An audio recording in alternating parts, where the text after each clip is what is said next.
Terima kasih kepada Dipertua, sahabat di perwakilan pembangkang, rakan seperjuangan di perwakilan kerajaan, seterusnya warga Dewan Al-Khori sekalian. Assalamualaikum dan salam UiTM di hatiku.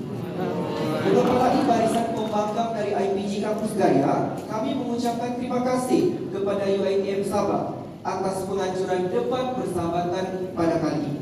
Pun begitu, ada beberapa teguran yang ingin saya berikan kepada perwakilan kerajaan dalam menggagaskan usul perdebatan pada hari ini.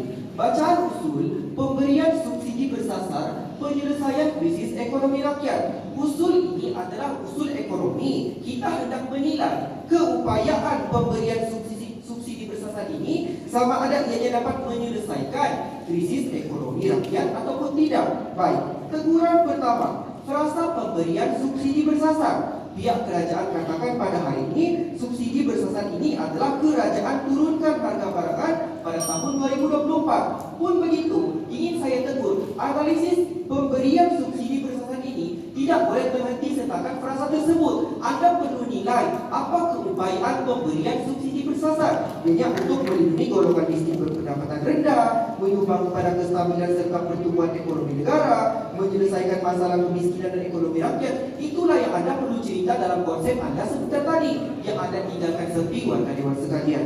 Yang kedua, frasa krisis ekonomi rakyat. Kata Anda, masalah krisis ekonomi rakyat ini berkaitan dengan pengangguran, isi rumah pendapatan, kos sara hidup rakyat dan sebagainya. Pun begitu, tahukah Anda, menurut Bank Negara Malaysia pertengahan tahun ini mengumumkan bahawa ekonomi negara kita tidak lagi berada dalam krisis dan terus mencatatkan pertumbuhan hadirin-hadirat sekalian, disokong oleh permintaan domestik, pertumbuhan buku pasaran buruh dan peningkatan berterusan gaji yang menyokong perbelanjaan penggunaan. Maksudnya apa? Tidak perlu keadaan krisis ekonomi rakyat seperti yang digambar-gemburkan oleh pihak di seberang sana pada hari ini, hadirin hadirat sekalian. Dan juga frasa penyelesaian di meja perwakilan kerajaan pada hari ini yang cukup bermasalah. Frasa penyelesaian ini perlu diceritakan dengan baik kerana frasa ini merupakan titik tolak perdebatan. Siapa yang berjaya membuktikan penyelesaian ataupun bukan penyelesaian, maka mereka yang akan dapat meyakinkan warga dewan untuk meyakini ataupun menolak usul perdebatan pada hari ini. Pun begitu, saya tertanya-tanya bagaimana subsidi bersasar yang ingin mereka berikan pada hari ini akan menyelesaikan masalah ekonomi. Sebab setahu saya, sifat subsidi bersasar ini adalah kita hendak mengurangkan beban fiskal kepada belanjawan negara, hadirin hadirat sekalian. Sebab dalam keadaan semasa negara kita berdepan dengan hutang yang begitu teruk. Oleh sebab itu, kerajaan perkenalkan subsidi bersasar untuk kita berikan subsidi kepada golongan B40 dan M40 supaya keadaan keuangan negara itu dapat dikurangkan bebannya. Maka pada saat itulah kita dapat untuk meningkatkan pendapatan negara sekaligus membantu golongan yang terjejas, hadirin hadirat sekalian. Dan juga pada hari ini, jika pun ada masalah dan kami akan ceritakan pada hari ini, pemberian subsidi bersasar ini bukan penyelesaian sebab kita ada masalah keterusan, masalah kecekapannya akan kami ceritakan dalam hujah kami nanti. Dan juga dalam hujah pertama di perwakilan kerajaan, hujah yang begitu bermasalah sebab beliau ceritakan pada hari ini apabila pemberian subsidi bersasar ini dia akan dapat meningkatkan kuasa beli 40. Analisis beliau, analisis USA, hadirin hadirat sekalian. Ini saya bangkitkan persoalan di sini. Macam mana kita ingin kaitkan titik tolak persamaan USA dengan Malaysia, hadirin hadirat sekalian? Sedangkan keadaan demografi, keadaan ekonomi dengan Malaysia, Malaysia, anda perlu ceritakan kesamaan model dan punlah anda ingin cerita USA sebagai contoh anda, hadirin hadirat sekalian. Maka bolehlah dirumuskan pihak kerajaan tidak cermat dalam mendefinisikan usul perdebatan dan hujah pertama mereka tersasar begitu sahaja. Bagai pokok kerindukan bulan, saya terima satu jalanan. Datuk, frasa penyelesaian ialah kita nak selesaikan suatu perkara. Jadi kalau tiada krisis, apa masalah yang anda ingin selesaikan? Pertama. Yang kedua, kita jadikan negara Malaysia sebagai negara contoh, sebab mereka negara maju. Jadi takkanlah anda nak tuntut kita jadikan negara mundur sebagai negara yang dijadikan contoh komen dan Dato', yang pertama, jika anda ingin katakan pada hari ini penyelesaian, anda perlu nyatakan apa mekanisme pemberian subsidi bersasar. Jika anda gagal untuk menceritakan macam mana pemberian subsidi bersasar itu berlangsung, macam mana dia dapat menyelesaikan krisis ekonomi rakyat?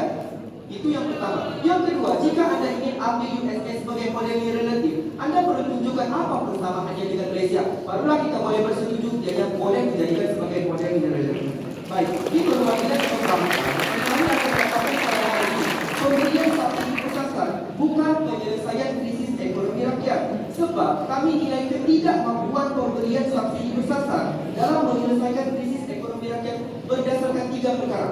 Pertama, ketidakcekapan dalam pelaksanaan subsidi bersasar. Kedua, tidak memenuhi komponen krisis ekonomi rakyat. Dan yang ketiga, mekanisme yang lebih segera. Ujian pertama pembangkang, ketidakcekapan dalam pelaksanaan subsidi bersasar. Tahukah anda, pelaksanaan subsidi bersasar tanpa mekanisme yang tepat akan menyebabkan rakyat terus terbeban, apatah lagi kos hidup semakin meningkat. Menurut ahli Parlimen Perak, mekanisme pelaksanaan subsidi bersasar cukup penting untuk diperhalusi kerana subsidi ini telah melekat dalam ekonomi sebagai komponen struktural. Pun begitu, pelbagai persoalan telah dibangkitkan berdasarkan kecekapan mekanisme padu yang menjadi jaminan dalam memberikan subsidi bersasar dengan adil. Pertama, adakah sistem ini dipastikan telah bersedia untuk memberikan subsidi kepada golongan yang layak? Kedua, adakah sistem ini sudah diuji keberkesanannya kerana kita hanya mempunyai tempoh 2 bulan sahaja lagi sebelum ia dilancarkan? Ketiga, siapakah yang betul-betul layak diberikan subsidi bersasar? Dan yang keempat, jika subsidi ini dilaksanakan, bagaimana kerajaan menentukan ciri-ciri mereka yang layak? Maka persoalan yang dibangkitkan ini disokong oleh kenyataan Menteri Ekonomi yang menyatakan bahawa pembangunan sistem padu ini belum mencapai tahap yang signifikan hadirin-hadirat sekalian. Maka rumusannya dalam hujah ini saya telah ceritakan kepada hadirin-hadirat sekalian. Hujah ini bukanlah satu hujah yang teknikal, tapi ianya menunjukkan satu analisis ketidaksediaan mekanisme pemberian subsidi bersasar melalui pelaksanaan padu yang belum selesai. Maka dengan cara ini, bagaimana ianya dapat menyelesaikan pemberian subsidi bersasar untuk menyelesaikan krisis ekonomi rakyat tatkala masalah ini masih berlangsung, hadirin-hadirat sekalian. Maka menilai kepada ketidakmampuan pemberian subsidi bersasar dalam menyelesaikan krisis ekonomi rakyat, mohon untuk terus membangkang. Assalamualaikum.